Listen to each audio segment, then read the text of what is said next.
What's up? Yeah, that's right. We live right now. Enlightened Ones.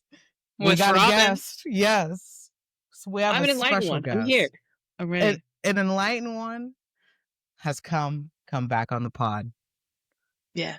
Like, could we technically label Heidi as an enlightened one? Because she's the one that enlightens us. We enlighten each other, you know? Dang. All right. Yeah. I don't know. I mean, we do enlighten that, each other, but Heidi's she's our she's our enlightened sensei. Yeah. It's like we get our nutrients from her. Mm-hmm. And Matt. Yeah. Yeah. But so they're like the sun and where they're little plants. I mean, yeah, right. Yeah, exactly. But we are super excited to have a long-time enlightened one. I feel like you were also right there with OG, Nikki, and Sam as they're one of our original listeners. Yeah. Who gave us a follow, been out here supporting. So, enlightened ones, this is Robyn Baby Blue out here in these streets, newly promoted. Michaela and I have been wanting to get her on the pod for a while. We've just been busy scheduling, time just getting away. But Michaela's been on it. It's been like, we need to get it going. We need to set. I'm like, no, yeah, yep. I've been tired of waiting. The wait is now over. Yeah. So have you ever been on a pod, Robyn? Like, is this your first one? This is my first time pod experience. Nice. I'm so excited. Yeah. Oh, yeah. Well, welcome. Thank you. Glad to be here. I'm glad to see Michaela cracking that whip over there, keeping Deja in line. That's always good. Oh, yeah. Come on. Keep the schedule. Hey, you got to have a little bit of the coloring outside the lines. Yeah. You know what I'm talking about, Michaela. Yep. I'm inside the line. I feel like though.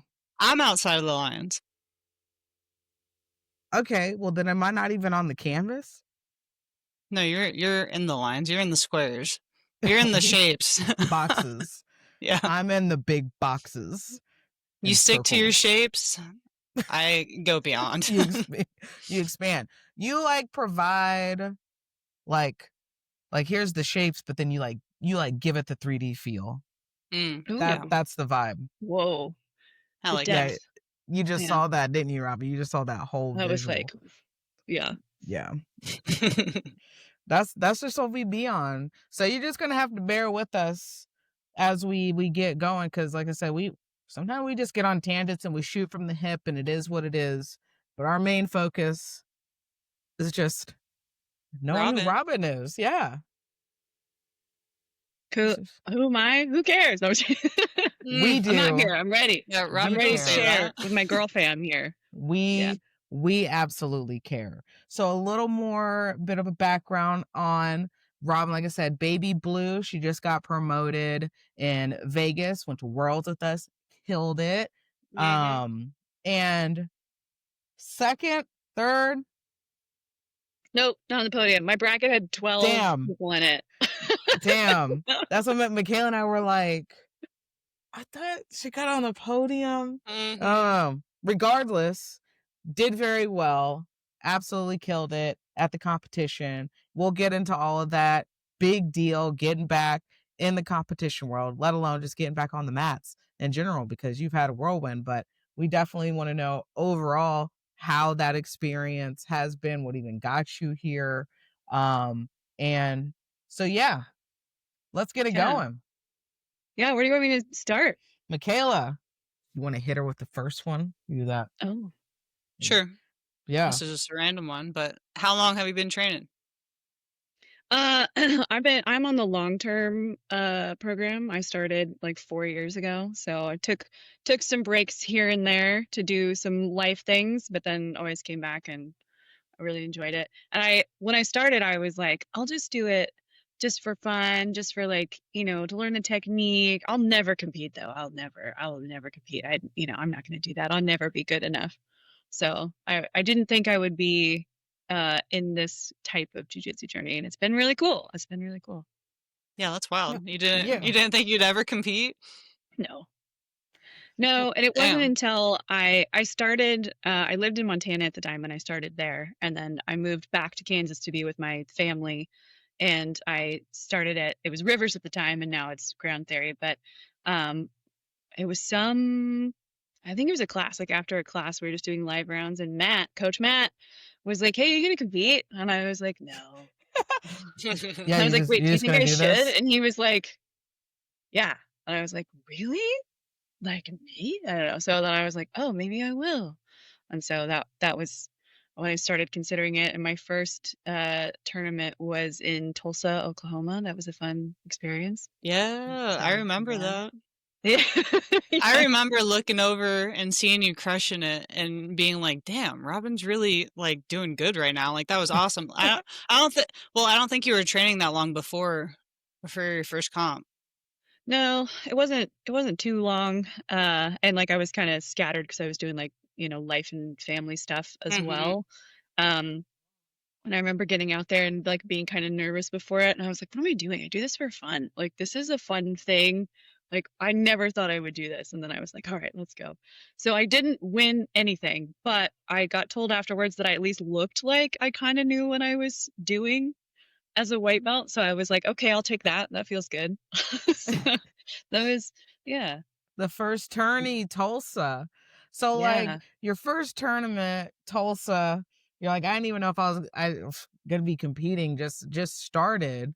And yeah. so I'm just curious because we know just like a little bit of your background of like how do you go from theater kid and like no kind of right, you never did any sports or anything in school, like, so how do you go from that to, you know what, jiu-jitsu sounds like something I just Let's go want to choke like some people, get into.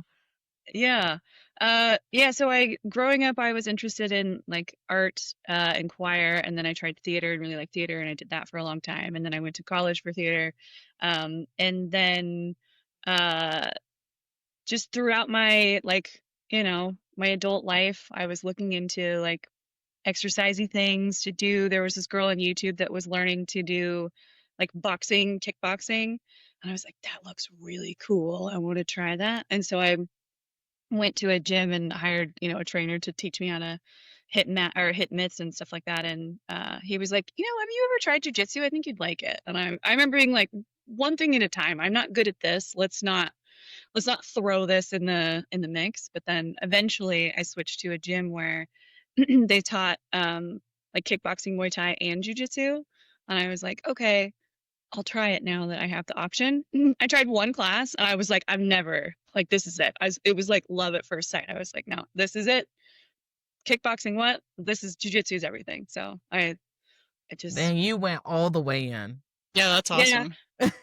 Yeah. I get excited about something and I'm like, oh, all of this all of the time. And then I get like real focused on it. So I was like, ooh, I love this now. I want to do this all the time. And it's like physical and like really challenging. It's like the best cardio workout you've ever had in your life. But it's also a very mental game and lots of problems to solve that have high consequences and stuff. And it's just I don't know, everything about it just grabbed me right away.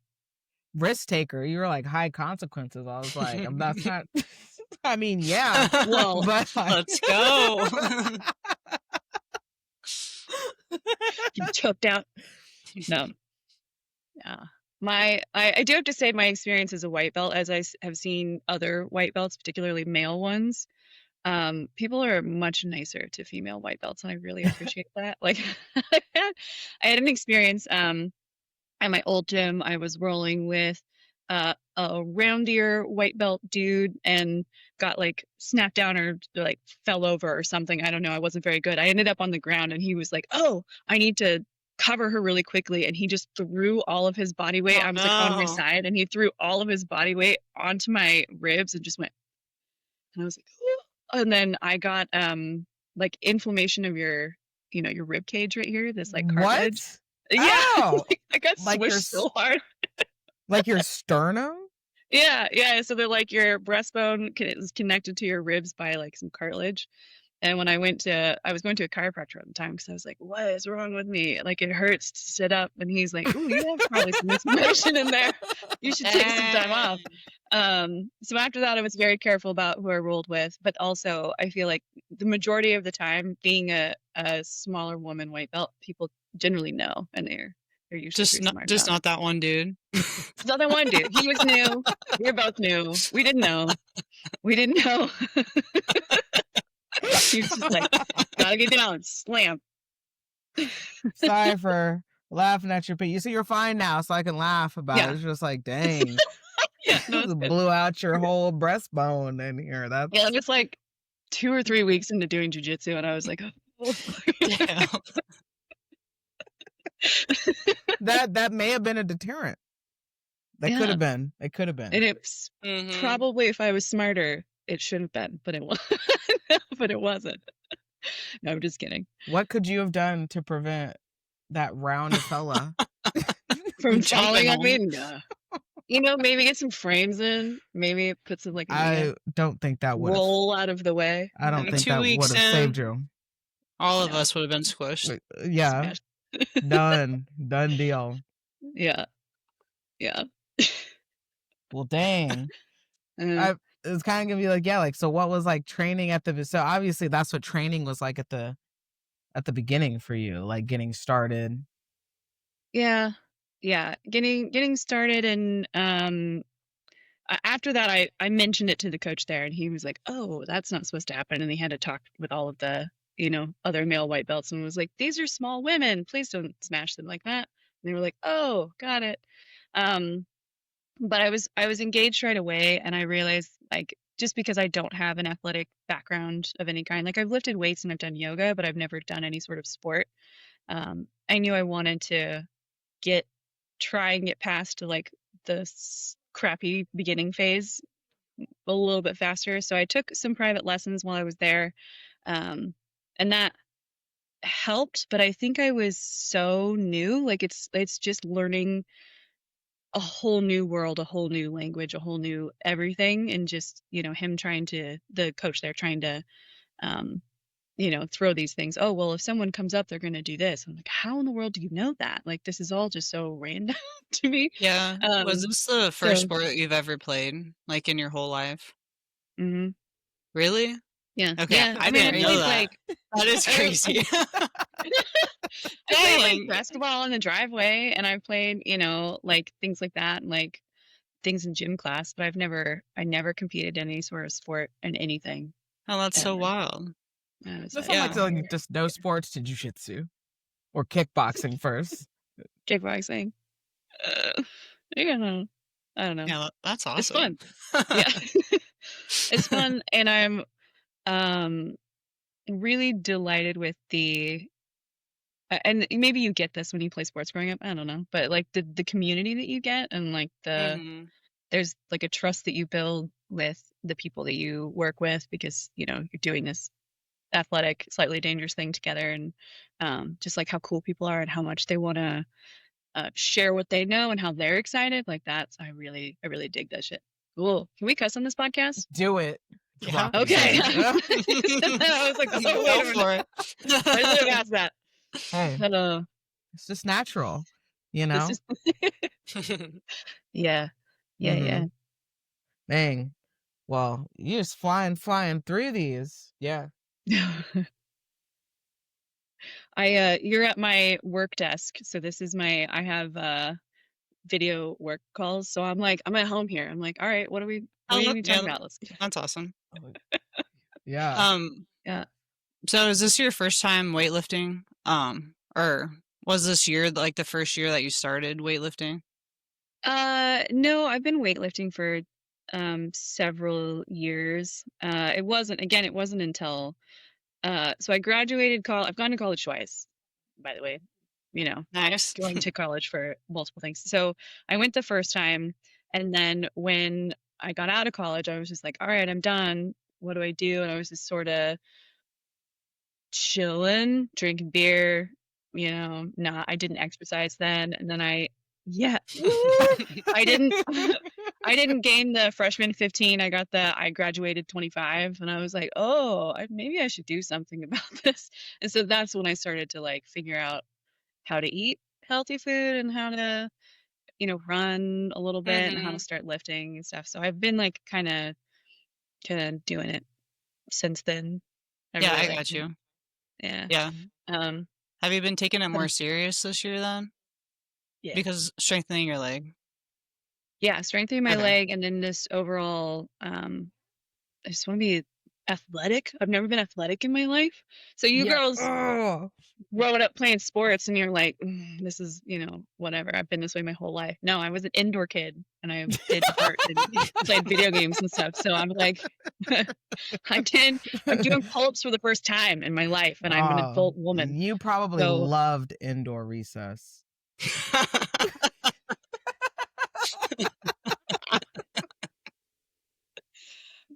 I mean, you're not wrong. I mean, yeah, indoor kid for life. Yeah, I mean, I'm pretty pasty. I've been this pasty my whole life. I'm pretty inside kid. Yeah. Yeah, I also realized as adult sort of like side thing that I like got to be an adult, and I was like, I don't really have any like hobbies, like, playing games and hanging out with friends is not a hobby. And I was like, I should get some hobbies. And so then that's when I started venturing outside and like trying, you started maybe I should do something. You open the door. Like, oh, this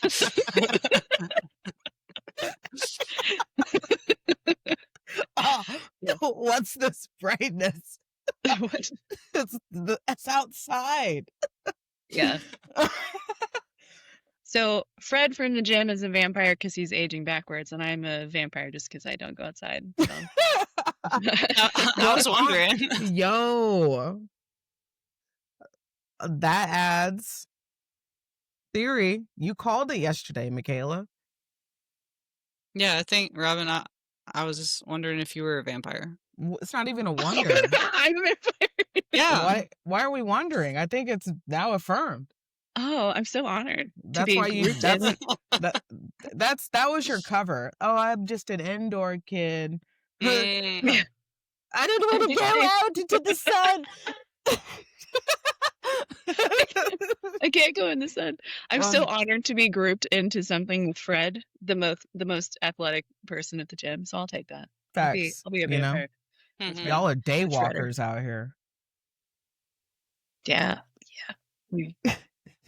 Maybe we're not. I don't know. I haven't seen True Blood. I don't think I've seen the Twilight movies, but maybe don't watch the Twilight movies. I don't even understand why those were made. Okay, like girls loved them.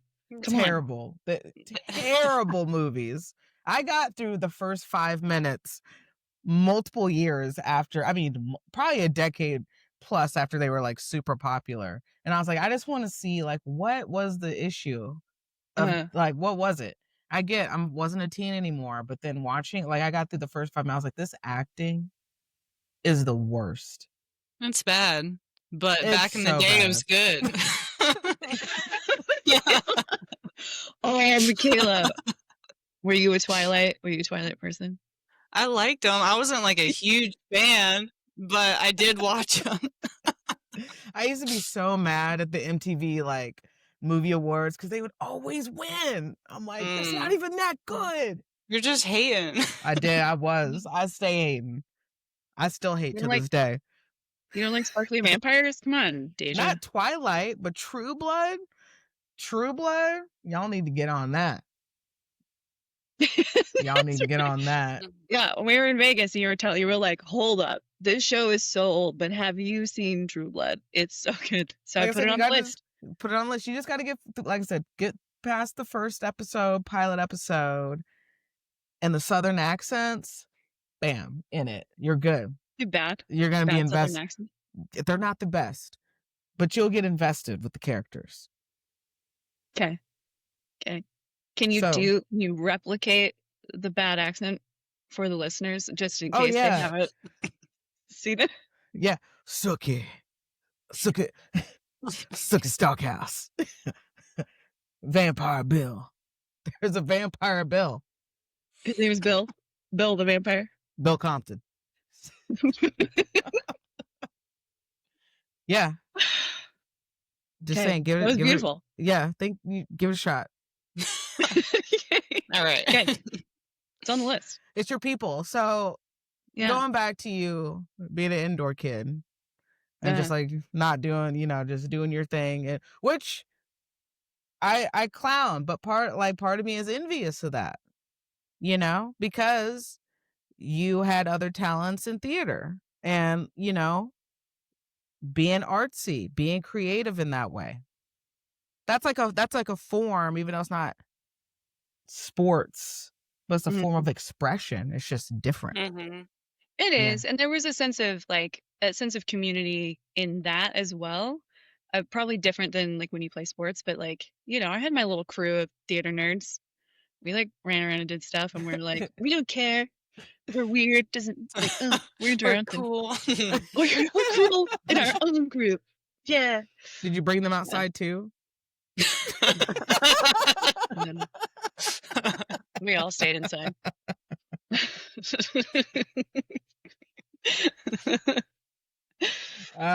What was your game in indoor recess?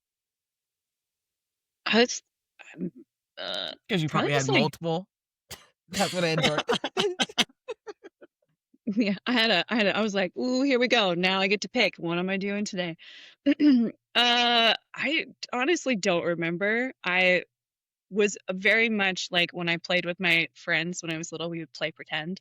Theater kid, imagine that. Nice. So it was probably something like that. You'd be like, oh, let's pretend that we're like lost in a forest and like that guy is a dragon and we gotta, like that sort of thing. And then you gotta play out the story. That's fun. There was always those kids that you saw like indoor recess that were running around, but like didn't have a game, but they were playing. The horse girls.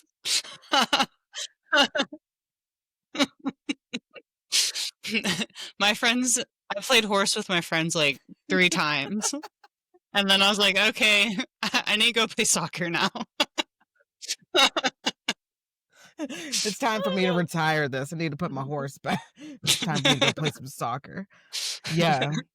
I love that. That also embodies what I know about you, Michaela, is that you're like, yeah, I'm like athletic and good at sports and good at jiu-jitsu, but also, you know what? I do art on the side. You're just like, I dabble. I do a little bit of everything. I dabble. So it checks out. Yeah. Yeah. Put it in there. Sprinkling. Yeah. Sprinkling everything. Mm-hmm. Yeah. Well, what were your games at recess and stuff then? If you were outdoor kids. Yeah. Soccer all day. Soccer. It was like, soccer all day. Yeah. I mean, tetherball was a solid alternative. Oh, tetherball. Tetherball was a solid alternative. Foursquare, I get too mad. People cheap shots in Foursquare. So I was much more of a like observer just because I didn't want to get upset. And then the occasional basketball shooting hoops was in the morning for me. I got my shots in the morning before school because I was the kid that had to go in for like the before school like program because grandparents had to go into work early, so I was like I had an hour to kill, so I just go in. I just come in hour before, like it'd be like 7 a.m. They ain't even need to just give me the basketball, shoot my hoops. That was it. Yeah. And then the last 15 minutes, we played dodgeball and it was that. But number one, soccer. Yeah. Yeah.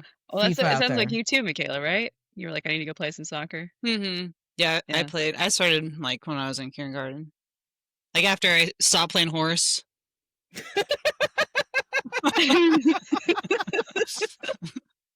I eventually got my friends to come play soccer with me too. Yeah. So you play around a horse. Up. Yeah.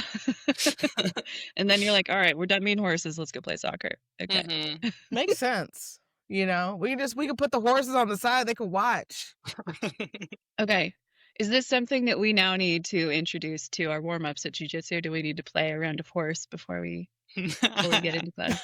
See what people think. I was done in kindergarten with that. All right, never mind. It's not coming back. You can do that. I support you, Robyn, if you want to play horse for your warm Well, we up. make the kids do like bear crawls, and as a warm up, we could do that. Let's gallop. Let's gallop. Yeah. I would like tell new people too. I'd be like, she likes to play horse. We just let her do it. No. You're out here spreading rumors. I see. No, because it wouldn't even be a rumor, it'd be a fact because you would be playing horse for a warm up. Like, just let her do it.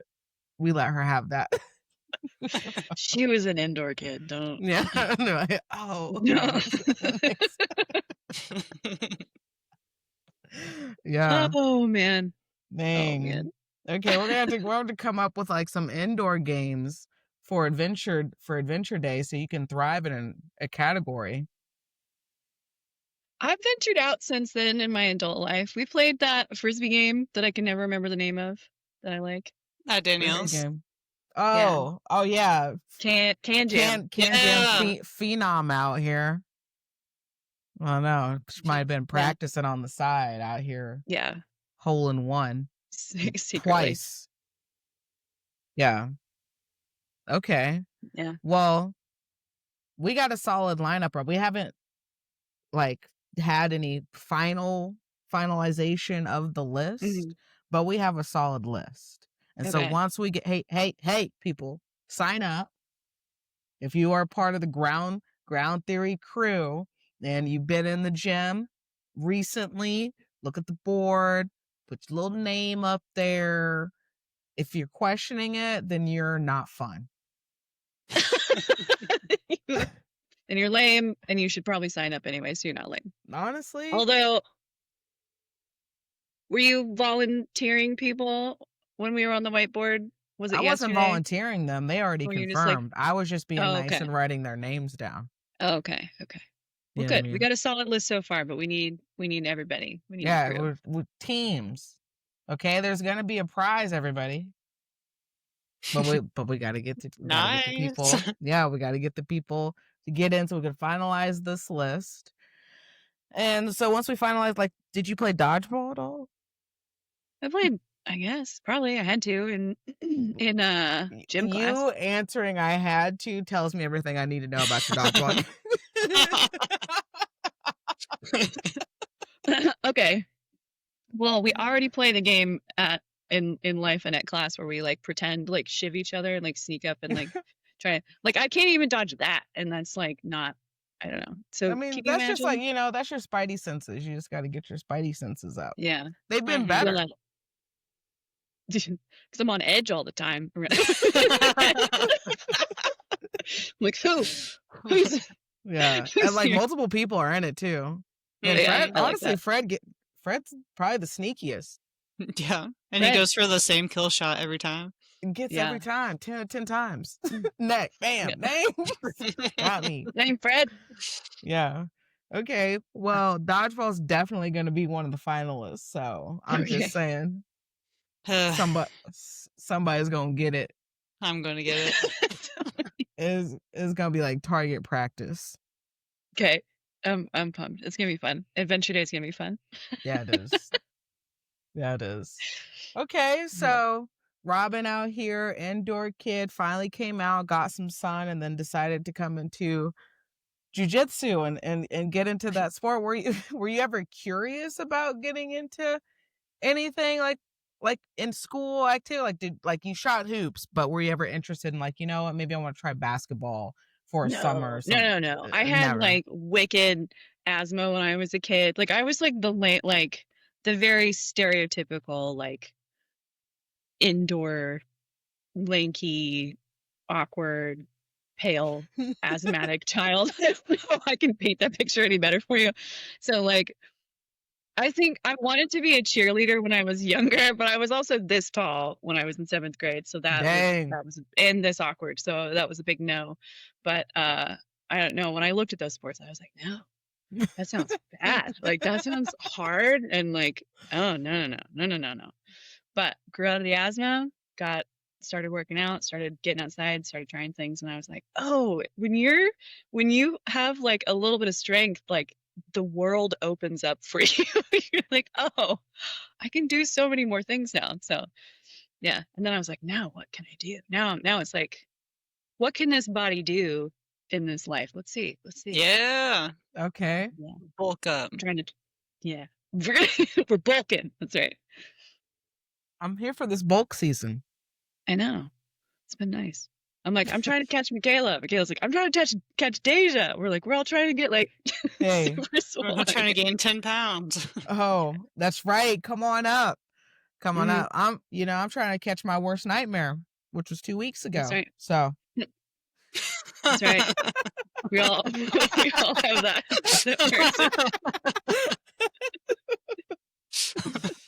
The strongest grips you've ever felt in your life, and you're like, Ever. oh no. You gotta start training MMA if you're trying to get on her level. Mm. I think it's just be like, yeah, supplemental training just for strength. It's like a different kind of strength, you know? It's like, when it's like very much, maybe I said this last week, maybe I didn't. It was very much like when you're a child, and you're doing some shit you shouldn't be doing at the store, and your parent snatches you up and you're doing everything that you can to like get the grip off, and it's just you just get pushed back. That's what that experience was like. Yeah.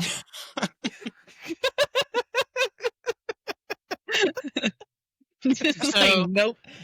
So you're gonna get bigger and stronger, so you can handle it better then? I'm gonna get stronger and like more lethal. Remember what we said? Operation what? Toy. Yeah. I like that. I like it. Yeah. Operation Toy. Yeah. Boy. Yeah, we're sharpening shit up this season. Okay. I'm here for it. I'm throwing it. It's Heidi all day, but it's going to be like, I am Heidi every time I'm on the mats. Yeah. That's how tight shit's going to be. Damn. Channel the Heidi. Yeah. Yeah. I haven't done that before. It'd be like, it's like skinwalking, You can be like a skinwalker, but in Heidi's body. Mm-hmm. That'd be sweet. Just go like wreck some people. I am Heidi. I am. Oh, I like that too. Yeah. Bro, honestly, y'all should do that for like 1 or 2 rolls this week, like tomorrow. Just stop before you start with something and be like, I'm Heidi. And I'm Heidi. I wonder how you would roll. Mm-hmm. Yeah, that'd be fun. Everything just plate. It's like it's not even like a sloth slow either. It's just like there's nothing you can do. And then it's fast when it needs to be fast. But it's still not, It's not like it's not like an explosion kind of fast, but it's still fast. Mm-hmm. Yeah, it's just like, oh, this is happening to me, and there's nothing I can do to stop it. Feel it coming in. Yeah. What are those big ass pythons that eat people? Python? Anacondas? We're not anacondas. What is it? Reticulated? Is that what it's called? Python? Yeah. Burmese? No, not a Burmese. Those big ass one in India. Not India. I don't know what you're talking about. Yo, it's somewhere over in Indonesia. Like people be getting snatched up and eaten. You haven't read these stories? I'll Google it. And look, type in Indonesian woman eaten alive. Snake. Python. So I don't know if everybody reads as many stories about people getting like mauled and eaten by animals as you do, Deja, but gotta stay aware. Gotta stay aware out here. Because some people don't have the appropriate amount of fear. Reticulated pythons. I don't know what that word means though. I don't either. Does that just mean like big? I don't know. I'm Googling that word. Someone is raging right now listening to that's not what it means. We don't know everything. This is an educational podcast. I bet you Nikki's gonna hit us with a fact. She'll tell us. She probably knows. Put it in the comments, Nikki. Yeah. School us. Or Taylor. Taylor's the biology major. Mm-hmm. Oh yeah. What's up, Taylor? Hi, Tay. Yeah, but multiple full farmers be getting snatched up in Indonesia because they like walk through the field and it's like gone. And then they eat you. It's like you're not even getting attacked, you're getting eaten. Because they don't chew their food, right? They just like kind of swallow you and then digest you. What do you mean kinda? You are swallowed. You are swallowed. Yeah. That would be a bad day. That'd be a bad day. Yeah. That's Heidi. Yep. All right. According to Google, it's called reticulated because its pattern is net-like. And I guess that's what the word means. Okay. So it's the way that it looks. Okay. We're off of aesthetics? That's what Google said. All right. I mean, it's kind of Deja's displeased. I am. Well, it's kind of like in my mind, like if you think about another snake, like a king cobra. Like I get why it's called a king cobra because that bitch is big. You ever seen a king cobra? They're uncomfortably big for when a they cobra. Stand up. Yeah, I'm like that's way bigger than I thought that a king. I thought it was like a king cobra like had some size on it, but no, they got some size. Are they thick? Are they? They're thick and they're long. They're huge. Imagine that thing pulling up on you that quick and just like bam, bam, standing up. Right there. Where are you running into these snakes, Deja? On my algorithm. It knows you. Yeah. Yeah. You just got to know what's going on out here. Well, that's what you're for. Like we go and we hang out with you, and then you're like, "Did you hear about this Indonesian woman?" And we're like, "No, it's amazing." And then we learn. Well, then it starts making you think, right, about some wild stuff. Like like I said, like my number one fear is being eaten alive by an animal. So I just want to know. It's gotta know. Which animal? I'm just like one that's gonna one that's slow pain. So a snake. Honestly, like a bear. I don't know. I'd rather a snake take me out than a bear. But a snake's gonna squeeze you slow. Exactly. I'm gonna pass out. No, I'm gonna pass out. A bear's gonna not. A bear is just going to start eating you. Yeah, but wouldn't you pass out when it starts eating you?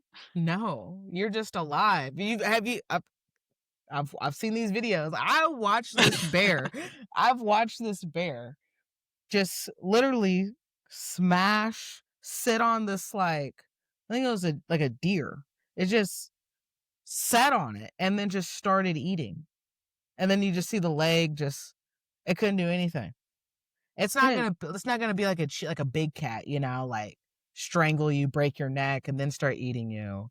Or like a python or something's gonna squeeze you to death, pass out, then it's gonna wait for you to, then they're gonna eat you. No. A bear is like you can still be talking and they're just and this just chewing and ripping. You ever seen them eat fish? That's your leg. They're just it's crazy. It's wild. Yeah. I feel like a python would be worse though. You watch a bear. You watch a bear. I feel like feeling your bones break and slowly being squeezed to death would suck worse than a bear coming at you because that's just quick. Like you got to react and then you're dead eventually. I'd rather be quick than fast. I'm telling you, the time of death is slower with a bear than it is a python. I gotta Google this. Oh man. Doesn't it depend on how they eat you? Because I feel like if a snake goes in first and eating your head first, you're gonna suffocate or get poisoned or something. But you have to first. You're suffocated. This is how they kill. They snatch you up, right? Mm-hmm. Then they wrap you up, and then they're gonna crush you, but they're also assessing your heart, right? They're they know in your heart, they're yeah, this bitch is gone, no more heartbeat, and they're time for me to get busy and then eat. Oh, okay. Right? That's why sometimes alligators flex and bust out because they can they can get their heart rate down to basically where it just feels like they're dead. And so then they get eaten and then they wake up in the tummy and they're just like, oh shit. And then the python is split open. A bear is just eating you. You're right. Deja Animal Planet Jackson over there. Hey, I grew Yeah, up on Steve Irwin. yeah, you're right. Pythons don't crush your bones. They just like cut off your blood. Mm. Yeah. So you'll die. Did you just watch a video? No, I just Googled it. Oh. That's what Google said again. So I don't know how accurate that is, but Whatever. You know, information. yeah. All right, Yeah. a bear might be worse. You should watch a video though after this. That's just gonna put it in perspective. Mm-hmm. Your homework. Everyone has to go watch a bear mauling a person to death. Okay, have you seen the No. movie The Revenant? The movie that Yes. Leo that's an accurate depiction of what a bear attack would look like. He Yeah. got mauled. He survived, Mm-hmm. but that was a wild. You would scene. watch that movie. You're like, Yeah. oh, this got bear attacks I in didn't this. know. I gotta watch I it. didn't know it was gonna have a bear attack in it until I watched it in the theater, and then it started happening, and I was like, "This affirmed." This majorly affirmed exactly what I thought that scene would look like if a bear attack were to happen. Okay, well. Yeah. Sorry, no. See, this is what happened. Just we were talking like one of the Heidi is the python, and then we just start, just got into bears and- We had to have a debate on what Sorry would be about worse. it. Sorry about it. Well, I mean, yep. Speaking of that, okay. So as a newbie though, going back, we're coming back. We're coming back. As a newbie, you talked about what excited you about just, like I said, when she came outside, you got in jiu-jitsu and you're like, oh my gosh, this is great puzzle. I love the hard work. I love the consequences of it. What did you find at the beginning? Obviously still now, because it's jiu-jitsu is the journey, but like at the beginning, what was frustrating to you? Did you find any particular I like these challenges, but this is frustrating about this? God, so much of it is frustrating. I feel like just getting stuck in the same problems all the time, or feeling very small and weak, or just the same, not feeling good enough, I guess. Oh, here's a thought. So it's crazy to me how much my journey through jiu-jitsu reflects the things that go on in my life, the same sort of problems. I don't know if you guys have the same experience, but just not feeling good enough, or good at anything, or and then I just I try and keep it on a I love learning. I'm very excited about this. I love doing this, that sort of mindset. I feel like I learn better there. But every once in a while, you gotta hit those. You just hit one of those dips, and I'm just like, I suck at this. It'll never be good. And yeah, it's just how in other parts of my life, work and things like that, just those struggles, it's the same. And so you learn the lesson in both places, and it's and one helps you overcome the other. That's been really, really cool. Coming up to when they were hinting that if I was able to get on the podium at these tournaments, that they would promote me to my blue belt, I was like, I'm not ready. I'm not good enough. I should be better. I should know more. And then I got really down on myself and talked to you about it a little bit, Deja, and you were like, get out of your head, Robyn. Yeah. Okay. But yeah, it's just there's nothing in particular, one thing that I can think of, that thing is frustrating. It's just that there's always someone better. There's always someone stronger. There's, and that's what makes us better. And I'm glad to have those people and to have the challenge. But yeah, it's just a balancing act of navigating that and trying to learn this amazing sport. Yeah. I think we all go through that. We all have those ups and downs. I feel like at every belt level, you feel that. Oh, for sure. And I think I think you hit it in different spectrums at multiple different stages in your journey is what I've just kind of experience, because you'll hit that in some way in during your blue belt. Like you'll hit it at some stage in your baby blue stage. Then you're going to hit it at some point in your adolescent blue stage. And then you're going to hit it again and, you know, kind of like your seasoned later blue belt stage. And then it's going to start, not necessarily over, but this is going to be like a whole other kind of thing.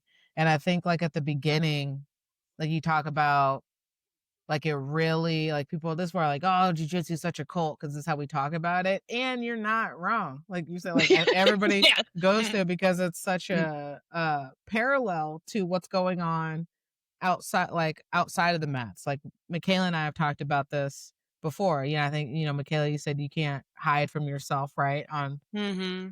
And you can't hide from others either. Like we all feel it in your rolling. Like we feel your energy. We feel like even your grips. Like are you holding on and not letting go? Yeah. Are you being crazy with your grips, or like are you rolling super aggressive, or are you having like a slower day? Like I don't know. You can't hide. That there's energy is nowhere to there. hide, nowhere to hide. Yeah.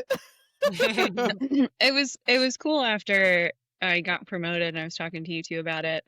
About like, did you feel ready for your next belt? And I think you both were like, no. I mean, yes and no, like a little bit, but you're never fully ready. You're never like, yeah, oh, I'm so ready to tackle this belt. And that was a really nice perspective for me. And it, rather than coming into this like, man, I should know more. Like if I am blue now, like I'm supposed to know stuff. But I really like the idea of, instead of feeling that way, rising to the blue belt. Like, okay, now I have this level I'd like to rise to. I want to fulfill, I don't know, that part of my journey and become like a true, this is my final form blue belt, I guess. Like, yeah, so that's, and Heidi said that some really cool things happen at blue. Like you really find yourself and you find out like what things you really like, and what you start to refine some things for the first time, rather than just like surviving and I don't know, just trying to figure out what's going on. Mm-hmm. Yeah, it's interesting because like at the beginning when you first start, and like I'm just curious, like it's also really fascinating to me because you didn't have a competitive sports or anything like background, because I think like Michaela and I have talked about our experiences as being a student athlete, but then like just having sports throughout your life. You do in a sense have to, there's a different kind of resilience, perseverance, like having to deal with, I did my best and I still failed, right? Or whatever that whatever that definition is for you. And so like when you just start something like jiu-jitsu, and it's just, you don't just start and you're just good at it. There's so much to learn just in how to even sit correctly. Mm-hmm.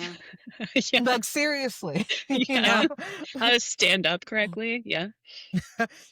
And for you to like just not have any kind of background or like sports like affirmation of like just getting through the learning stages and growth and and strengthening of that, I think kind of shows a lot of, one, just how much you obviously like enjoyed what jiu-jitsu was, but just kind of like your grit and like I really want to learn, and just your humility in it too, because I think that's also a big thing that I think that causes people not to stay in it, right? Like you're in a very interesting belt now, because a lot of people either they don't make it to blue, or when they get to blue they're like, bye. yeah, because right, because it's like a different kind of it's a different kind of test to your ego.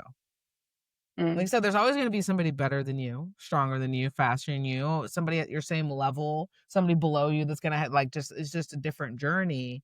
And I'm constantly or getting beat, or I feel like I'm failing. I go to this first competition I haven't gone to before and I lost everything. Like what keeps me in that? And it's like checking your ego, like we've talked about before. Yeah.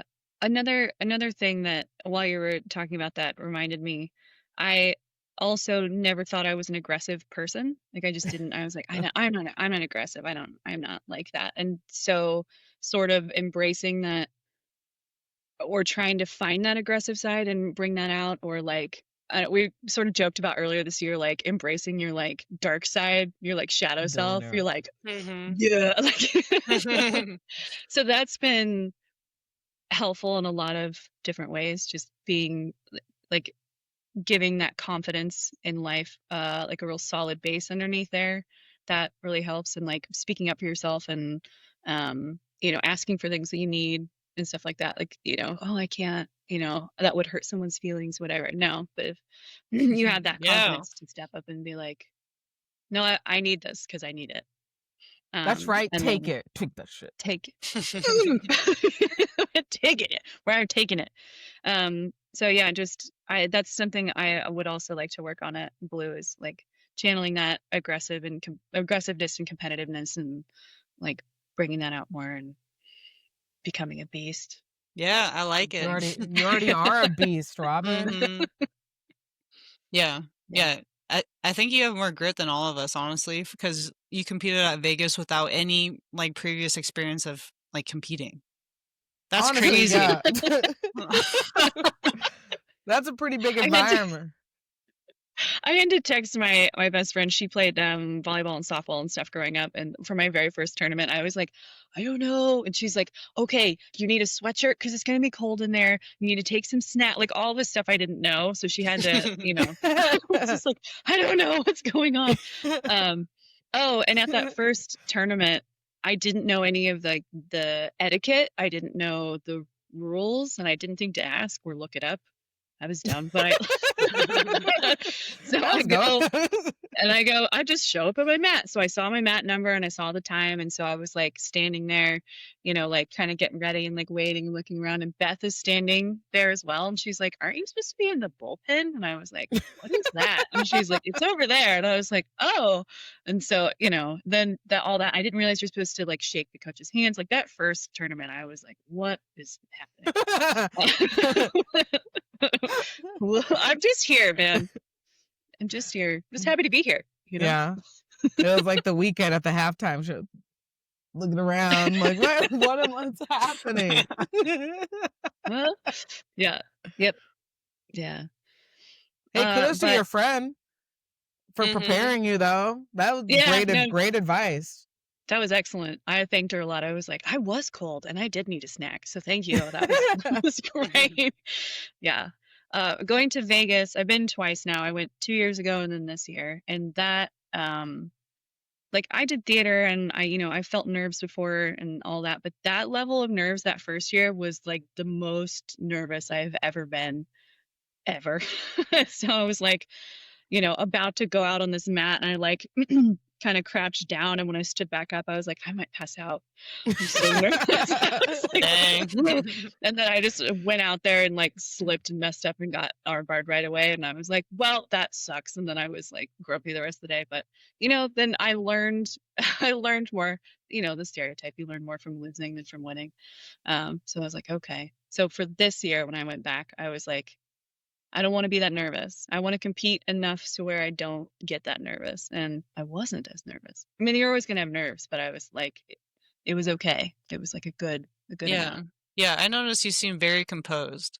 That's why I was wondering, like, how do you stay, like, how? Like, is it from theater? Is it from performing before? Like, knowing how to keep your nerves under wraps, or, like, do you have any things that you do beforehand to get you ready? I learned at Vegas this year.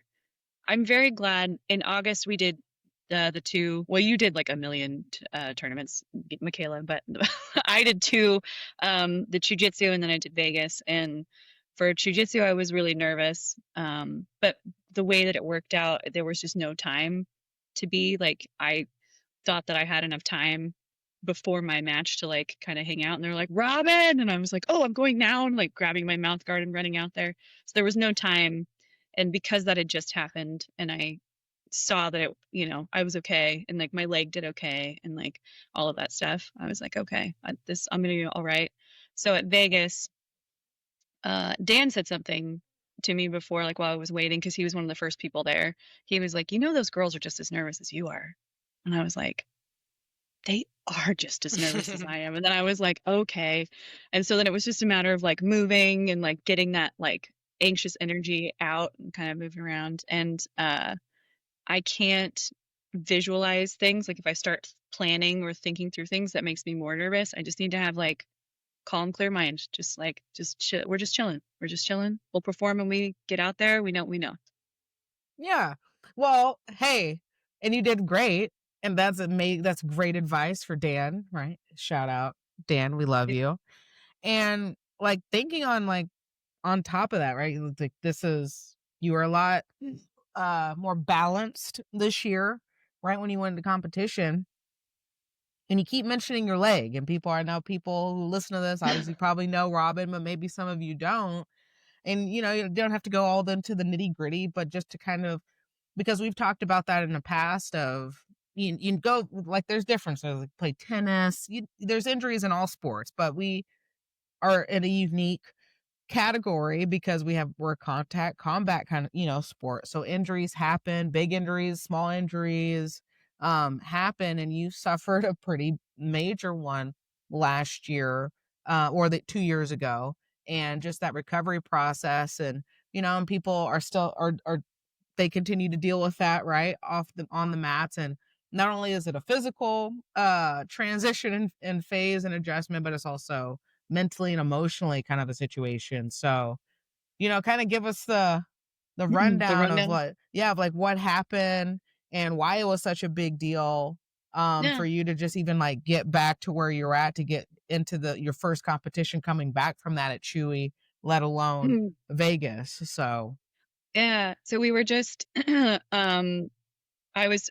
funny thing is that day I was going to start, that was my first day helping with kids class. And so I was supposed to start helping that day. And then after that, so I was like, well, I'm gonna be out for a bit. So I didn't get to do that, but I helped with kids class. And then we went to a regular class and we were just practicing we weren't even rolling, just like running some drills for jumping guard.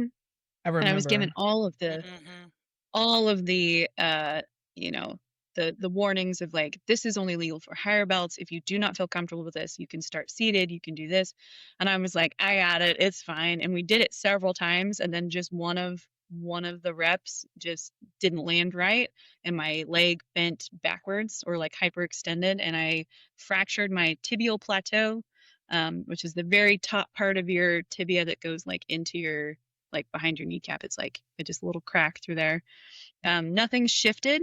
So I had the option to let it heal on its own and just keep it immobilized for 6 weeks, or I could have surgery to put a plate and some screws in there, and then I could start bending it immediately and maybe not lose as much mobility and stuff like that. So I went for the surgery, which I don't know if it lengthened my healing time, but it was definitely a different kind of healing time. So was in a brace and on crutches, couldn't put weight on it because that's your weight bearing bone.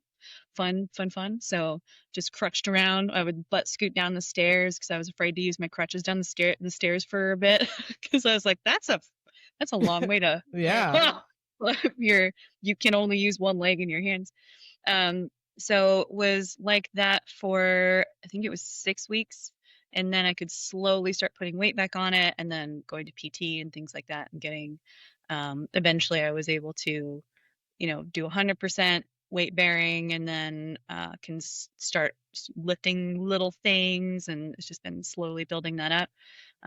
They were like, your muscles are going to atrophy. And I was like, yeah, okay. And they were not, they were not kidding. My leg looked like, it was like such a weird shape because my quad was so like, just melted in there. So that had to build that back up. And, yeah, finally came back to jujitsu.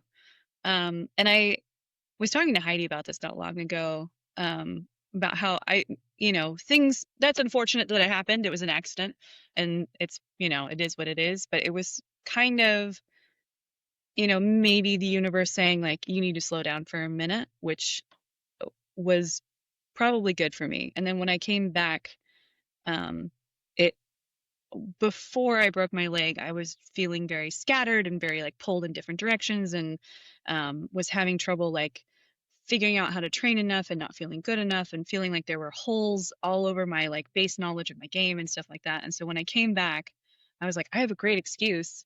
I can just I will only roll, or I'll only like do technique. I can like dive in and study things that I feel like I'm missing. And so yeah, when I came back, my first roll was with you, Deja. So Yay! I was like, they're like, you want to just like move around? And I was like, hey, okay. I'm so nervous. And then, no, I'm just kidding. It's great. And so you like let me get into side control, and just having not thought through those problems or those, those move sets in a long time, I got there and was like, what do I do here? So that was my first deep dive. I was like, all right, that's a good, you get into side control, you're in side control a lot. I'll start there. Let me start researching. And so I got to do a fun thing where I just asked everyone at the gym, or like whoever I saw, like, okay, if you're inside, what do you do from here? And getting to hear everyone's different answers and their different games. And oh well, I like to smash them this way, or I like to step over and do this submission, or like Deja, you and Beth were like, I hate side, I try to get to the back. Get out of there, I don't want it. And so just hearing that, taking those notes, and working from there, that was a really cool experience that I got to have because of it. So, and then just slowly from there, been lifting more weights, getting stronger, yeah, getting more steady. It's been a nice, you do things and you're like, ooh, I feel more stable. Ooh, I feel really good. Ooh, actually, that doesn't hurt anymore. And so just like coming back in, yeah, it was wild ride. Don't recommend, but wild ride. Yeah, that's a lot. Yeah. That was 2 years ago, right? That was a little over a year ago. It was in, yeah, May a little of, over a year. That's yeah. So, dang. So You ever have- seen Wolverine? Yeah. Vamp. Vampire. Yeah, got vampire bones in here. Yeah. So That's it's been crazy. it's not 100%, but I did physical therapy with whoever the doctors gave me, and that was great. And then I got to one checkup where they like measure your progress, and you are always testing against your good leg. So the goal was to get to be 90% of your good leg. And I kind of plateaued and was just like, man, I'm frustrated. I'm sorry. And then I hired a trainer, and then now I'm getting swole. Nice. You're getting swole out here. Yeah, I feel like it took off after that. Like I felt like a lot more stable and a lot stronger after that. So did you reach that 90%? I don't know. I never went back. Oh. I'm assuming yes. Baby. Yeah. Yeah, I'm feeling good. Yeah, that's it's awesome. a little crunchy. I call it my crunchy knee because you get down there and it kind of makes Rice Krispies out here. Yeah, we all got one. Yeah, your little Krispy Kreme.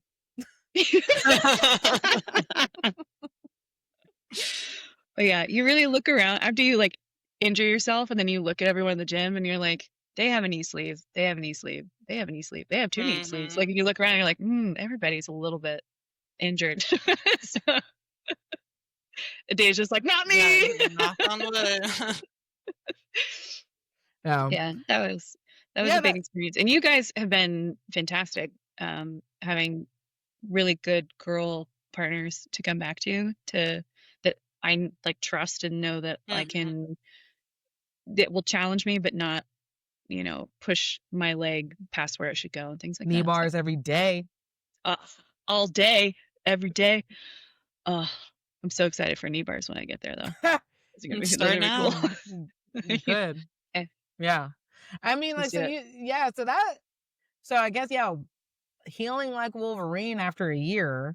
But I would imagine though, just going through something like that and then like just 6 weeks here, and before you even got on the mats, I would just, I don't know. I just think if like, I would just be sitting there being like, am I going to get back on the mats? Like I think I'd go through phases of just like being pissed, and not like it, just in general, I'd just be just mad and like eventually move forward. But I don't know, you just seem like, and I could be wrong, I don't know, you just seem like you maybe didn't have a full optimistic view of it, but like you had enough of like perseverance and hopefulness to where that like that energy, like you didn't let anger or, you know, kind of getting dark with it anchor you down from still making the progress to do what you had to do to get back to where you needed to get back to.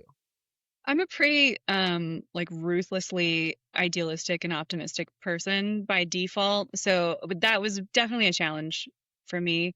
Like there was real low points in there where I was like, this only happened to me because I'm bad at this and everyone knows that I'm bad at this and I will never be good at this and I'm never going back to jiu-jitsu. And so I was like down in that hole. And then I'd be like, well, maybe I'll come back, but I'm never competing again. Like that's so dumb. I'm never, you know. And then I would, you know, so it like ebbed and flowed. But once you get like not being able to carry things on your own because you're on crutches, like if you can't carry something from the fridge to the counter, like you can't, like you're so helpless. That's like such a morale killer. So once you get to like, oh, only one crutch, then you got a hand, or like you can do like partial weight. That's a woo, man. Then we're back in business. We can start, you know, getting positive again. And then on the horizon, they're like, maybe you can drive soon. And I'm like, oh, amazing. So yeah, there was definitely some dark moments in there, but eventually came back and it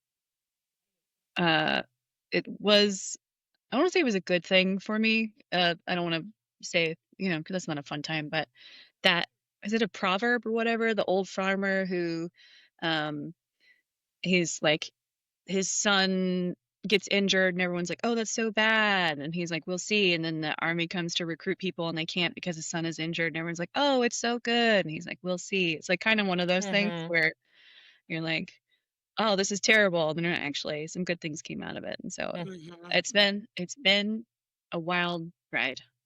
Yeah. But now I got some hardware in my leg. So if I ever go like through things that x-ray you could see. Oh, like, did you get cool stopped in screws. Vegas? No, I wish someone would have. Dang. I know. Been like, what? Excuse me, miss. I'll be like, bionic leg over here. Let's go. Do, do, do. Do. Carrying weapons? Nope. Just this killer knee. This killer Krispy Kreme. Crispy knee. Yeah. Dang. I don't know. Have you guys had, since you were playing sports and stuff, did you guys have injuries when you were playing sports growing up? Anything like that? No. I got hurt, but nothing like that needed like medical attention. Knock on wood. Yeah. But like stupid stuff. Yeah. Yeah. I think I had a concussion once or twice, but besides that, nothing. Yeah, probably definitely had a couple of those. Like there may have been like a time where I may have tore something in my knee, but we were like, we're just gonna ride that out. You know? Probably okay. Just stay off it for a minute, it's fine. And then, you know, it was all right. When it rains, I feel it. Put it that way.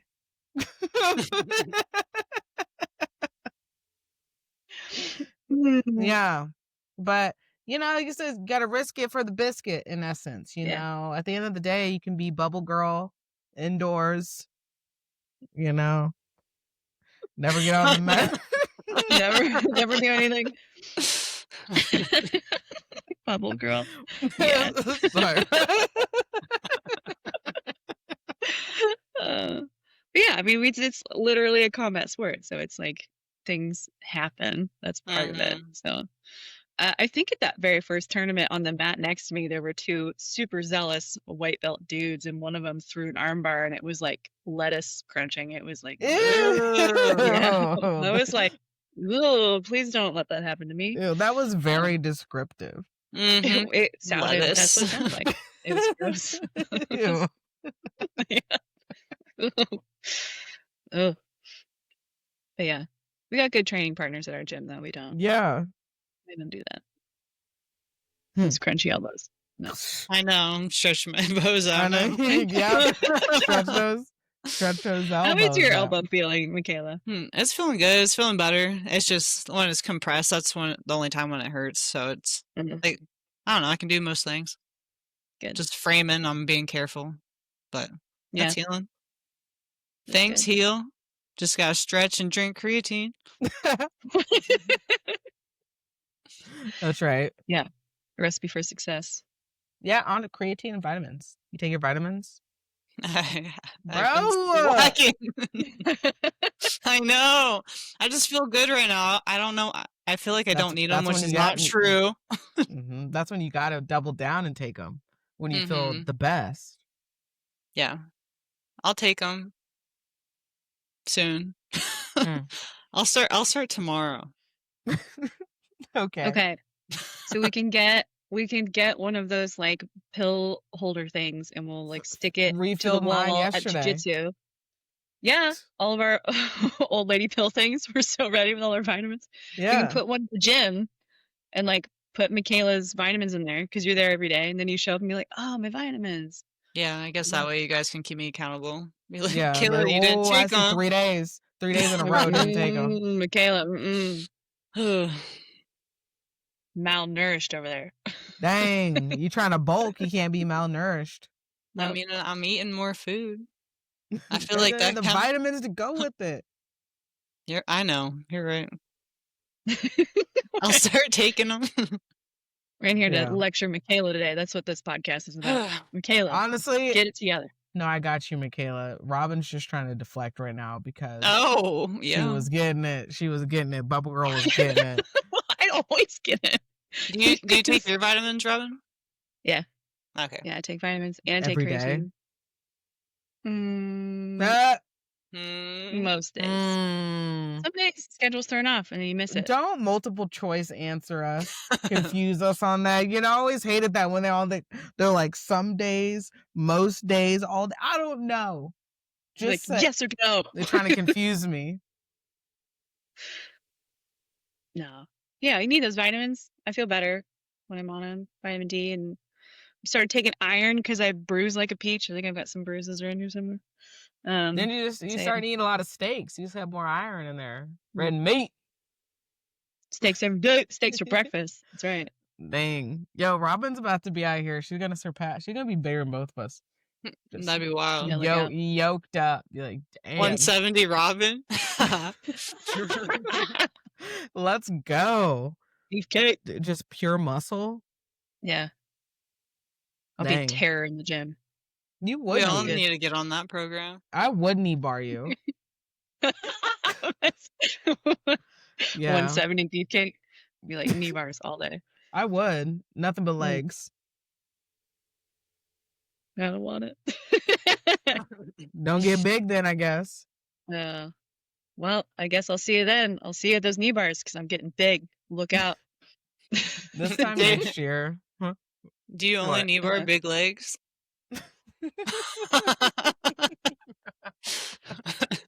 Well, no, I was just thinking like a weakness, because if she's gonna be like big, I'm like, I'm gonna have to take something out.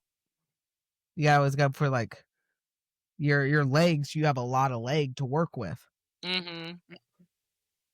So it's like if you're just gonna like muscle me and just treat me like the toddler in the store, I'm gonna have to do something.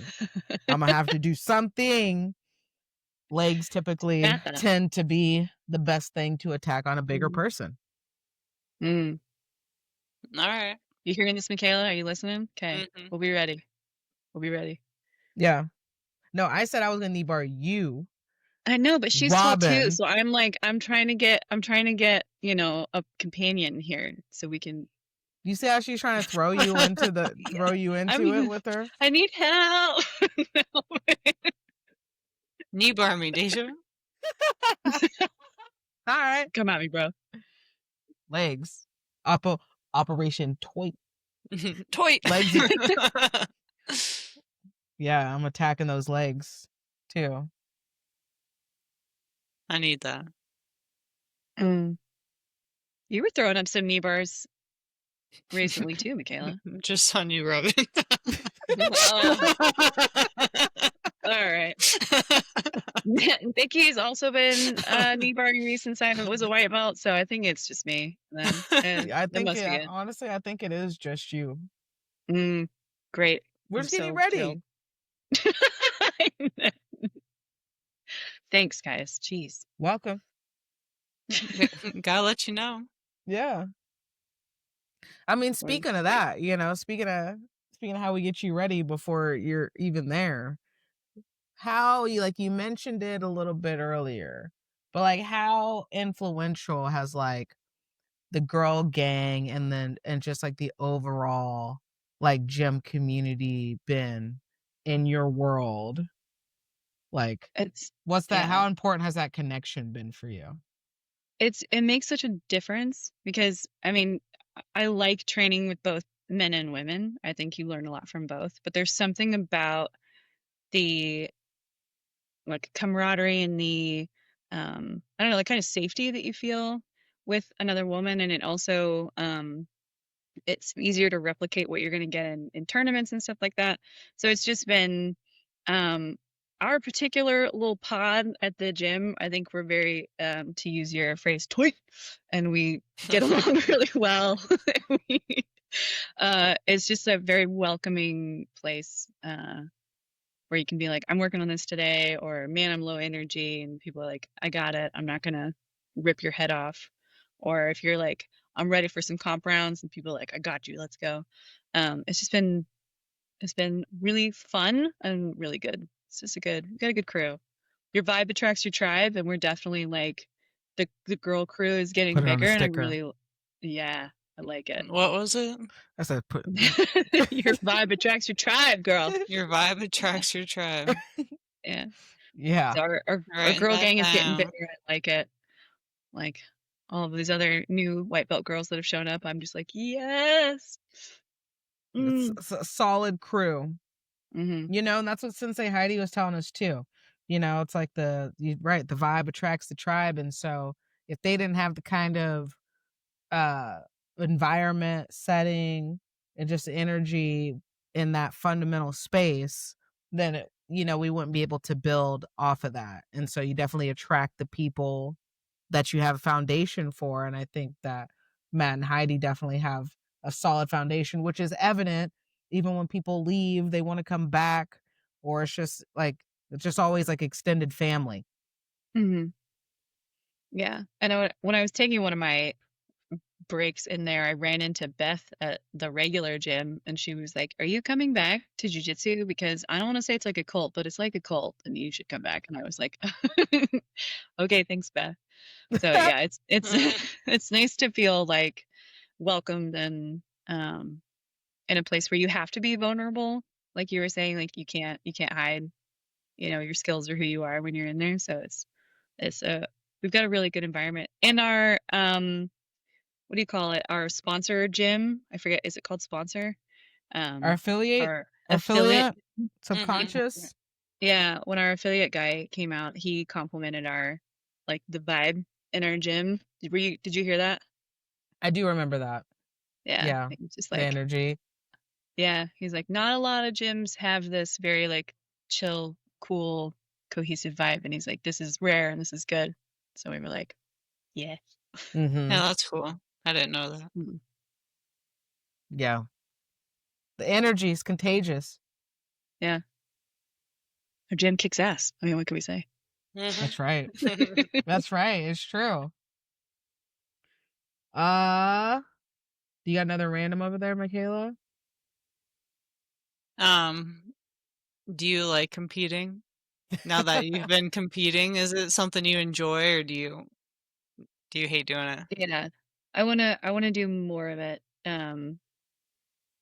You learn so much more. Is like the first couple comps I did, it was just sort of like, what is happening? And then once you get past that, you're like, okay, I learned so much from that those few rounds that I had. And then you know what to focus on and stuff like that. And then it tests you with nerves and performing under pressure and all of that stuff, which is really useful for everywhere in your life. So I like it, and I would like to compete more. Yeah. So now I get to do it at Baby Blue, which I'm really excited about. Hell So. yeah. Wrist lock, wrist lock. Yeah. I don't know. You guys, do you feel that way about competing? Feel about what way? Just like, do you enjoy it? Do you like doing it? Do you do it just because you have to do it every once in a while? What's I your do vibe? not like competing. I like You don't? afterwards. No, that always surprises people. I'm like, I don't like to compete, but I had never complained that I did, if that makes sense. Yeah. Right? Mhm. It's only because it's the build up. I don't like waiting. It was an amazing experience for me this year to be able to go the first day in the afternoon and just be like done the rest of the week. I was like, that's great for me. I don't like to sit and ponder and then just be there being like, why am I doing this? Why do I pay to do this? What is going on? Every time, and then Yeah. but it's like as soon as we start, it's just automatic and I'm just going to do what I do and just see how it goes. And you said it's so parallel in life outside of the mats to where, like I said, like you learn so much from competing. Like obviously you learn a lot in the gym, but it's unmatched about like in what you can learn when you're competing. And nobody likes to lose, but that's the most that I learn is when I do lose, is because I'm like, okay, this is what I could have, like, I am analyzing like wins, but you look at losses a little different in terms of like, one, if you literally did your best and like, okay, I was just outmatched here, or okay, this is how I got here because I put myself in said position, or this is how this person put me here because I did X, Y, and Z. And so then that gives you just like more stuff to try. I can tell people like, I could take a year's worth of stuff from 2 weeks ago that I can work on and just have that focus. Mhm. But I think, and it's also like one of those affirmations just outside of life of like, I'm going to be anxious about stuff. You can second guess, or not necessarily second guess, but even with the nerves, accepting what you know, and I'm fine. I don't need to critique myself. Like, this doesn't say anything about me as a person, whatever, but also like push yourself to do things that your body is telling you we should like not do or to run from. So that's what I like about what I get from competing. But the actual competition, I'm all right. No. Not about it. No. What about you, Michaela? Yeah, I like it. I feel like I don't know. I feel like I go back and forth sometimes. Like now I kind of want to take a break, but I'm not. But I You like competed so much I know. last month. Yeah, for real. So I feel like I do need a little break, but I like doing it. I like the aftermath too, like figuring out what I need to work on and what like or just and figuring out what I'm good at too. Like it goes both ways. Like you're like, oh, Mhm. like I did this smoother, or I'm getting better at this, or I'm getting better at my stand up, whatever that is. Like you figure that out in competition too. But I really like the adrenaline dump. Like I'm always nervous for the first match, but after that adrenaline dump, I feel good. I'm like, all right, I can find my flow state. Like I feel good. I feel good mentally and physically. Like I'm ready to rock and roll after that first one. But Mhm. I do enjoy competing. I like feeling other people's energy. I like pushing myself against that and just seeing where I'm at. I don't know. I like it. Yeah. I don't know I if also I'm like on your Nikki's level. Like I don't know if I Nikki's out. love Nikki it. loves competing. Yeah. trying to be a Nikki. That's my goal. Trying to be a Nikki out here. Mm-hmm. Yeah. I also really like your pregame face, Michaela, when you're just like you're so focused and you like that. Like if Gotta I lock didn't in. know you and I saw you, I'd be like, that girl's so Ah! scary. That girl's so scary. Oh man, I really like that. I want to look like that when I go out on the mat. Just be All like, right. oh no, Get serious. yeah, it's getting mean. Yeah. Get mean. I see Yeah. that in the wrestlers too. Last season was funny because seeing everybody's lock in face, it was awesome because Yeah. they'd get super serious and like get ready for it. I don't know. It's just fun. I like seeing that in other people. I like seeing other people compete too. Yeah. Mm-hmm. Yeah. I was really jazzed watching everybody else compete at Vegas this year. Like, you just, like, if anyone on your team does well, you're just like, yes. Yoked up. Yeah. Take another shoulder, Fred. Take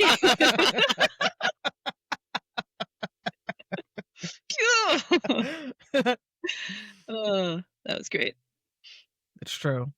Yeah. Yeah. So with that, I'm curious, like, I mean, maybe you did already say it, but I'm curious if there's anything else with that of what has been your main or biggest takeaway from training, like, just outside of the mats. Oh gosh. It's the performing under pressure, I think, is what I feel the most. I've had a lot of opportunities at work this year to step into like more of a team lead type role, which allows me to sort of guide the team a bit and sort of manage some things there, but also like run meetings and like guide discussions about how we're gonna, for those who don't know, I'm a software engineer, so maybe that's a little context, but like how we're gonna build something, sort of guide the conversation and keep the ideas flowing and stuff like that. So being able to be present and not assert myself, because I'm not like my idea is better, but like being confident in those situations and presenting technical things, which I'm not super confident at, but I'm getting better at the more I practice. So I think that's a huge parallel for me, just being able to perform in both places. So yeah. Nice. Yeah. And the more you do it, the less it sucks, is what I've learned both ways. That's For true. both. So, yeah. Yay. You're building a tolerance. Yeah. Yeah. Thick skin out here. Build Bulking. software. Thick skin. Yeah. Yeah. Bulking too. Yes, the swollest software. But you kind of you do have some, that is a type in the software engineer. Like, there's a certain type that is like swole with the sleeve. Oh yeah. And like comes in wearing Hey Dudes. Oh, okay. So next up, I'll get a sleeve, and then I'll go get some Hey Dudes. And then I'm telling you, don't do it, circle. because then you're gonna have to start looking all busted. Like, busted? Why? Yeah, I'm telling you, no, those are those type. That's that demographic. They wear the Hey Dudes, clothes all wrinkled, don't care, looking all disheveled, but yoked up. I'm not about that life. I know you're not. Put together, but as soon as you buy Hey Dudes, we know it's over. Then it's just yeah. Just give up on me then if you see me rolling in some Hey Dudes. Be like, I don't know. You said it, Robyn. You said it. I didn't say we were going to give up on you, but you said give up on me. I said you probably should. Honestly, you probably should. You know, that's a true friend. That's a true friend. If you wear those shoes, I will give up on you because I'm a true friend. Yeah. Well, dang, we got a few more questions for you. Okay. Before we get to our Zen. For Michaela, do you have one? Let me pull up our list. Pull it up. I've been checking them off. Oh, dang. It's official. That's right. Checking them off. All right. What has been some of the best advice you have received while training? It could be from anyone. Heidi wisdom. Yeah. I feel like everything from Heidi is, little bits of gold in there. I've gotten advice, always be threatening the neck. That's from you, Dej. I also got we were doing some drill where you come around the back and I couldn't remember what to do, and you were like, face down, ass up, Robyn. Like, oh yeah. Good advice. Oh, I will never forget that now. That's awesome. Yeah, glad I can help. Yeah, that was some good advice. I don't know. I just generally, you'd learn so much from everyone. It's hard to pinpoint one big idea. But I love all of the things that people teach me, and things that are gonna help me progress to be this, assertive, aggressive, technical person that I see. I see her in the horizon. I'm manifesting. All of that good You stuff. are I see her. her over there. We're going in that direction. Did you hear Yeah. Michaela said? No. What'd you say? You are her. You don't see Oh, her. oh, Yeah, nice. Thank you you. already are. Okay. You are being. We're being her. We're gonna become more her. We're gonna enhance her. We're gonna beast mode. Yeah. I'm here for it. There you go. Enhance. Mm-hmm. Yeah. Enhance.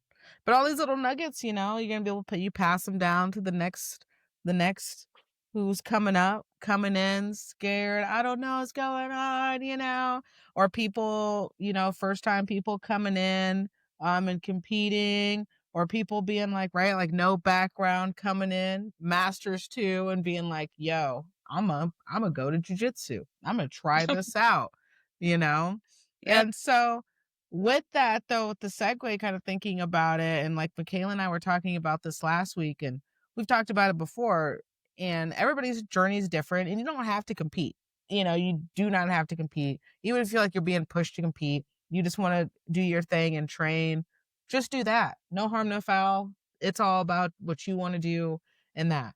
While I will say, and not just maybe competing, but Vegas is always one of those where it is, right? It can be a hardship deep in the pockets. Totally get that. Totally understandable. Everybody can't ask off work and have time to do it, while not just the competition aspect, but the community. Like I really love, like I've let, like I said, all the Vegas trips have been different, and they're none of them are comparable. And also saying that this year, because we just came off of it, I really enjoyed and appreciated the group that we had. Like I was laughing, so I was like, when we went out, right, it's like the people would be like, me, Michaela, Robyn, and Fred went out, and it seems like maybe an odd group, but we had like the best time, and it was just so random. So like outside of competition, you think about the overall Vegas experience, and I'm like, people just really need to go, because it does put a different perspective on things. I feel like for your overall experience, like what was your overall Vegas experience like, just in general, like what you took away from doing that this year, and then like not just only competing, but like spending time with the team. And we all had kind of like our individual time, I felt like, together too, to kind of just get to know each other a little, like not more, but just to kind of have that time too.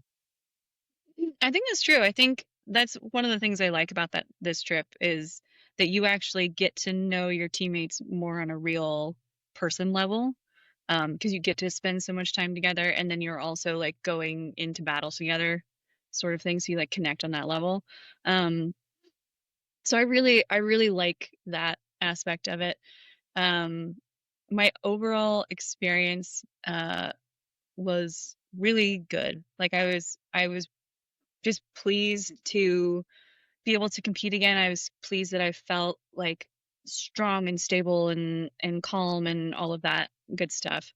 And came out with a bunch of stuff that I want to work on, and just seeing the whole atmosphere. Like there's nothing like that tournament anywhere else. Like the atmosphere there is massive, and there's just thousands of people, and there's like famous jiu-jitsu people just walking around.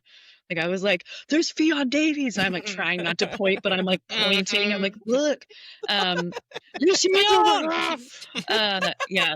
It's so cool. Yeah, and just like the bonding time with the team is just like I feel like giggled the whole time when we weren't competing. It was fun. It was. Yeah. Mm-hmm. Yeah. I mean, you kind of answered this last. We had one more question on there, if you saw that, Michaela. But you kind of answered it. Oh, am I ahead of the game? Is Fionn your favorite grappler? She probably she probably is at the moment. Yeah, I try not to. Not try not to. I go through periods of time where I don't have Instagram on my phone to try to cut down on distractions.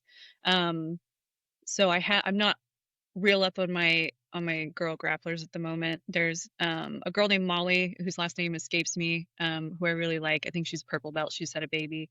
There's like all of these really cool, talented girls out there on social media, and it's a really good motivation to see it because you're like, that's cool. I like that girl's game, and I like how she competes, and or like it's a good driver. I like that. I like that kind of stuff. But yeah, Fionn kicks ass. Yeah. So yeah, I was gonna try. I was like, I don't fangirl. I'm not gonna go up and ask for pictures. I was like, but I would ask for a picture with Fionn. But she was gonna compete. Like she had her headphones on. I was like, I won't talk to her now. Maybe if I run into her afterwards, I'll say something. But we like walked past each other and one of the areas, and we like kind of smiled, and I was like, and then that was that's good enough. Hi.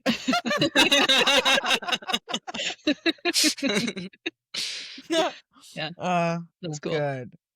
Oh, well, Michaela, do you have any other questions before we get to our Zen? No, we can get to it.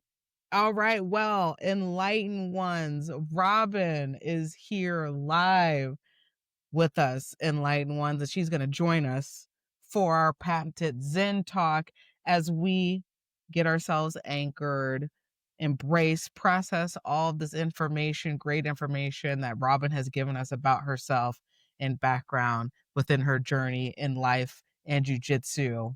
Michaela's got us ready as we get into it. All right.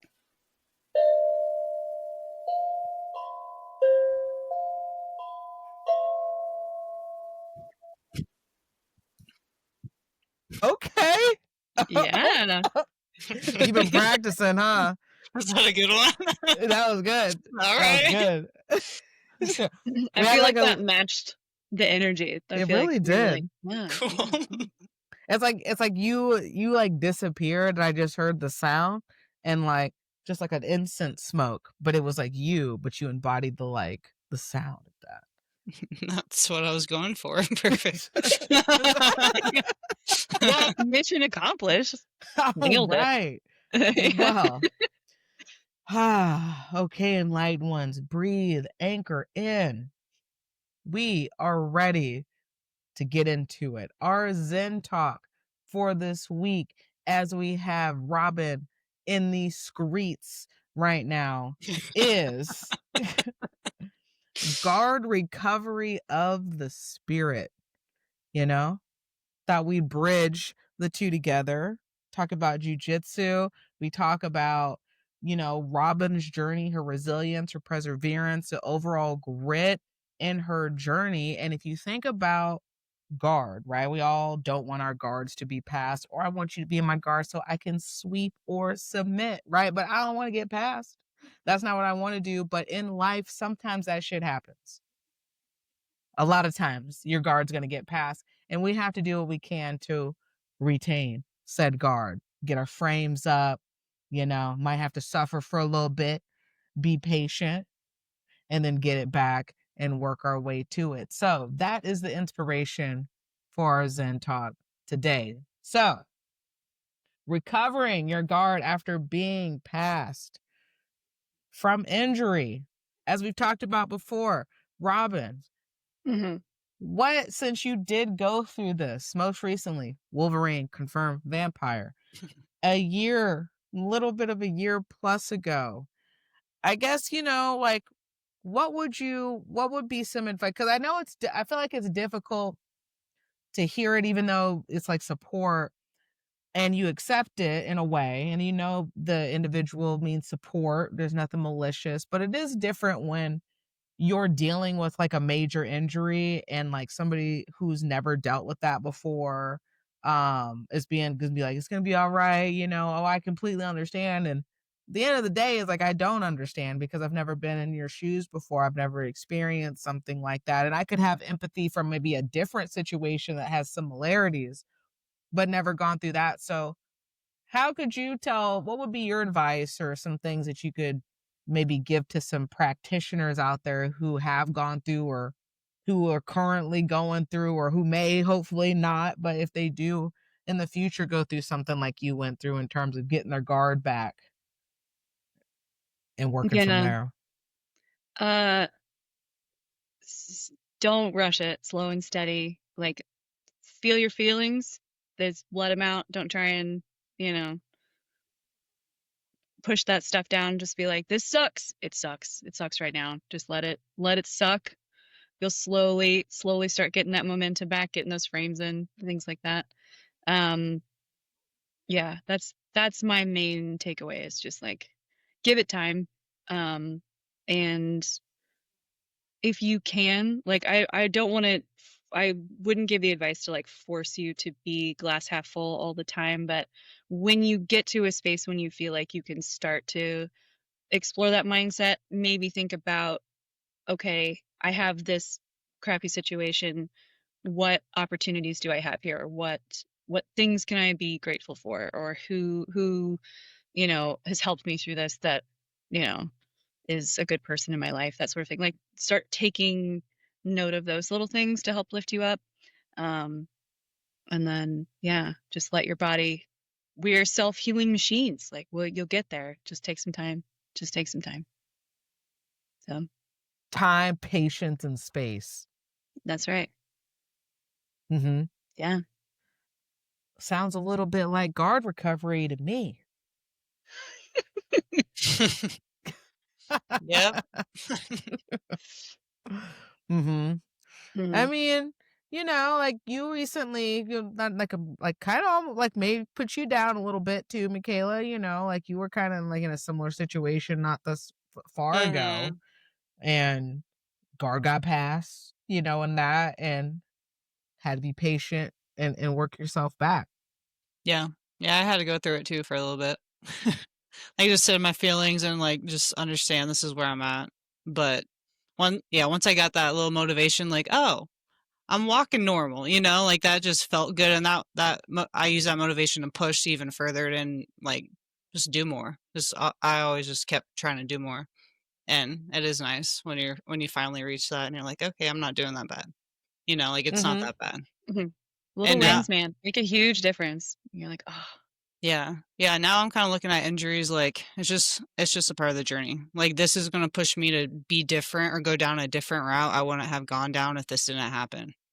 So that's where I'm Mm-hmm. at now. Like now I'm more protective of my legs, more protective of my arms. I'm just more aware. Like I want to be like that if I hadn't gone through those injuries. So I'm just using them like, all right, that's just a part of my journey, part of my story. It's going to make me better and change the route I'm going down. So trying to use it as motivation. Mm-hmm. It sucks though. Yeah. Like I can't And imagine going through something like as traumatic as what you went through, like breaking your leg. Like I haven't broken any bones. So that's something I haven't been through.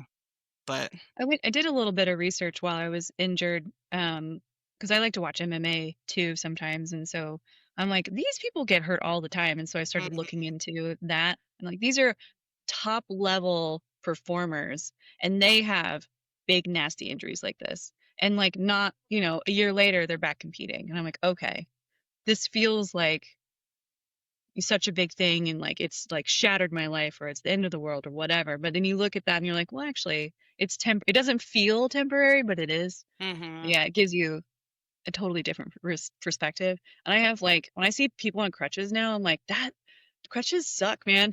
I feel for you. They're not fun. So yeah, it's good to get that perspective, and now you're more aware of those things. That helps too. mm-hmm. I think it's also too like what you both really kind of talk about or speak about is being responsive versus reactive. So you're very much responding because, like you said, like things happen. If we think about it outside of life, and at the end of the day, you can go, woulda, shoulda, coulda, did this, or what if this happened? And then at the end of the day, it's not going to change what did happen. And if you, and that's with everything, you know, like you said, of outside of injuries, like life, because it is parallel. Like maybe I did my best in this particular area and it didn't work out, or something happened that was just something that nobody could predict or wasn't in anybody's control. And I'm having to maybe deal with the blowback or the negative impact or whatever that might be from it.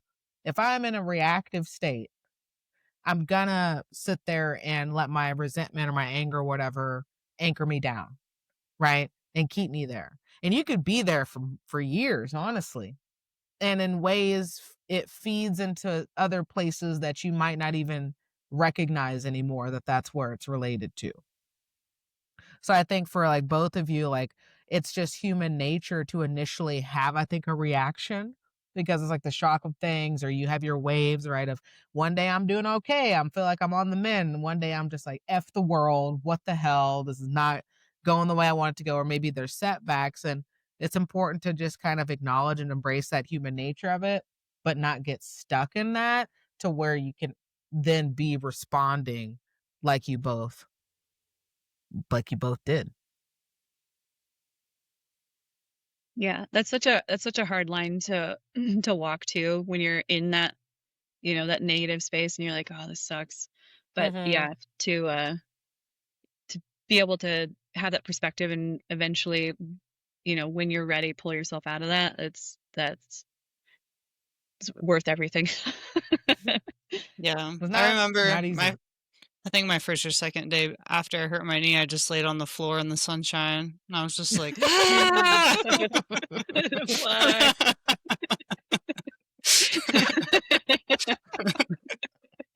I don't know if I cried or if I was just like, "Ah!" I just laid there. You need I got over it. Yep. Yeah. Yeah. See, the problem if you were like, to the that's when you're resisting and not acknowledging what is real, right? Mm-hmm. Yeah, but I instead, wanna I was just, ah.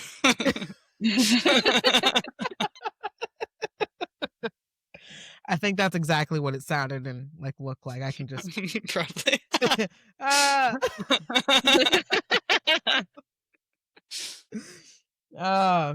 Yeah.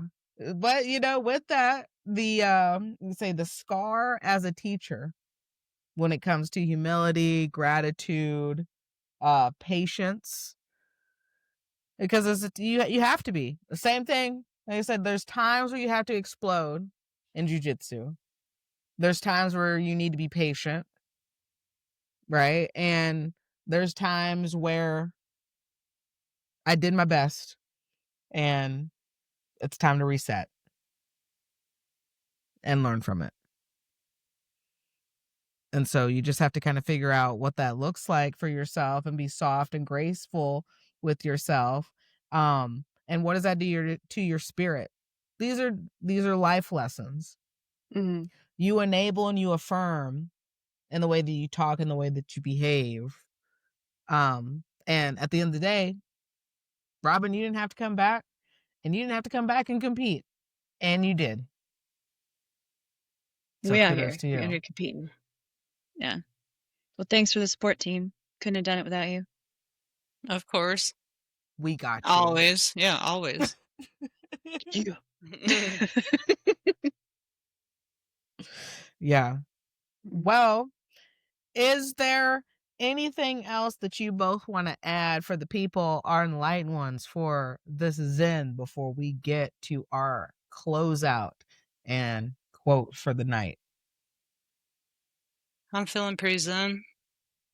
I'm feeling zen too. Zen All out. right. Zened out. Well, awesome. Well, we have a quote, but before we get to the quote, just want to give a big thank you to Robyn for sitting with us and giving us the time of night, because technically we're recording now in the evening. Mm-hmm. And just letting us put you on the pod for the first time. Thanks for thanks, having me. Robyn. It was really fun. Yeah, see, it wasn't bad. No, You know? well, it was fun. Now you're gonna be like, yo, like part 2. Now she's gonna be Part fiending 2. watch. She's gonna hit us up. Yeah. Come back, Robyn. Come back. We'll do it. You're always We'll do it welcome part back. 2. All right. Yeah. So just know, girl gang, like Michaela and I said, we're coming for you. We have a list. We already know who the next one is on the list. Come in. The water's fine.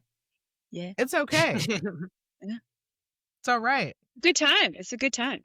It was. And so now you know a little more about Robyn, the baby blue out here on these mats, keeling, dealing, and stealing out here on these mats.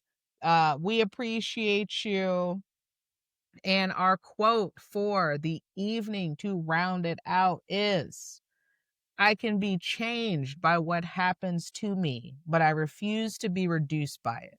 Maya Angelou. Nice. Another good one. That's really nice. Dang. Yeah. Got you. Yeah. I always hit them with two times with that. So Enlightened ones, twice. Again, that is, I can be changed by what happens to me, but I refuse to be reduced by it. Maya Angelou.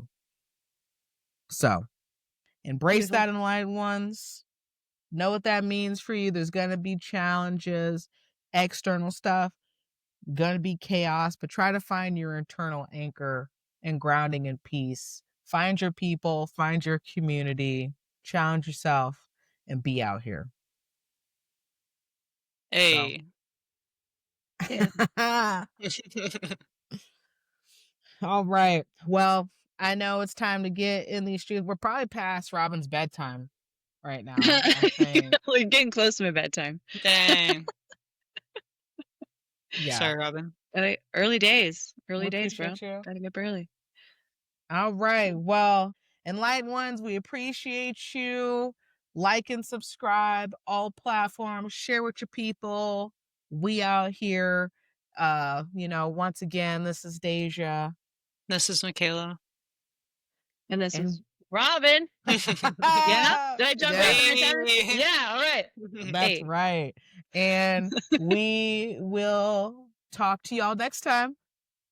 Peace. Peace.